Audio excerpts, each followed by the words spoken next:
For thousands of years, science and religion have been at war, the mystics versus the intellectuals.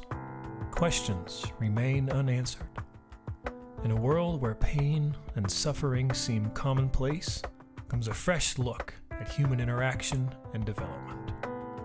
The revolutionary new book, Sacred Desire, weaves together the great mysteries of religion with the latest scientific discoveries, and has found them to be in harmony.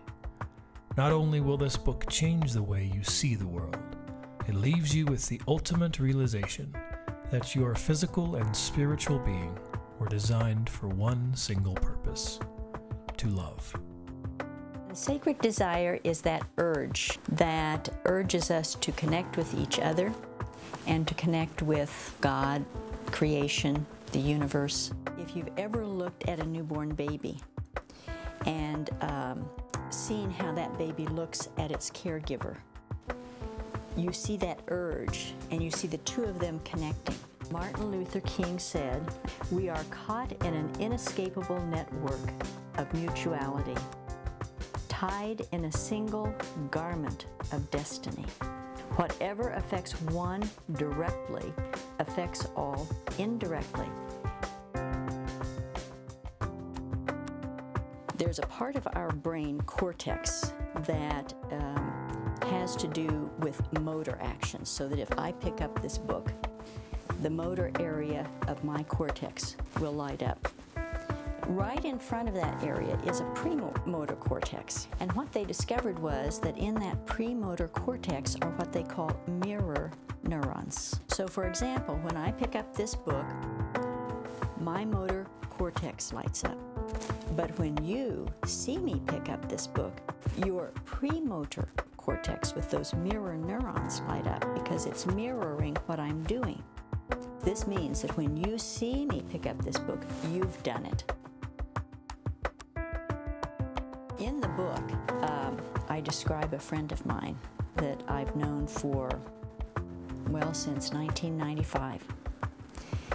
And Minda was born in India and was born without arms or legs.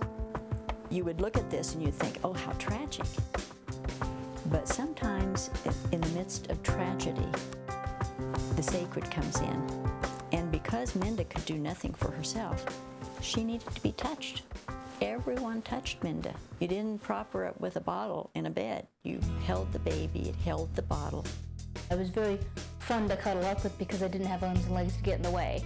So, yeah, I loved being hugged and I loved being cuddled. I mean, what child doesn't? And what child doesn't need that?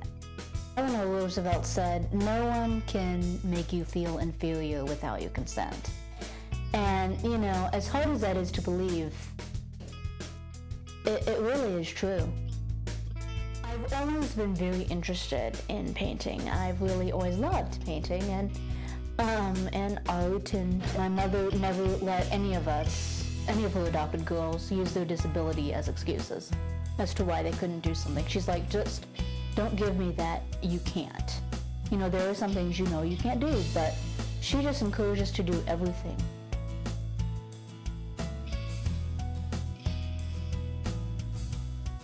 If you get into the flow of this force, if you get into the flow of sacred desire, this is where our greatest creativity is. And you can see it flow through her life in this art of hers, which is just amazing.